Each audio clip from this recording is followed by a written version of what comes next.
How to change Gmail password. Hello everybody and welcome back to our channel. So let's get started without any further ado. So for that, first of all, you want to go ahead and open any browser in your PC. Once you open the browser, you want to go ahead and search for mail.google.com. And once you search for it, you simply want to go ahead and log into your Gmail account. So once you're logged in, go ahead and tap on the settings icon, then tap on see all settings. Now inside the settings section, tap on accounts and import. From here, beside change account settings, tap on change password.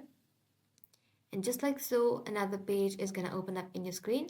Go ahead and tap on continue. So once you're in this page, you want to go ahead and type in the new password. Once done, confirm your new password and then tap on change password. And just like so, you will then be able to change your Gmail password. That's simply how you can do it, guys. Thank you all for watching the video till the very end and stay tuned until our next upload.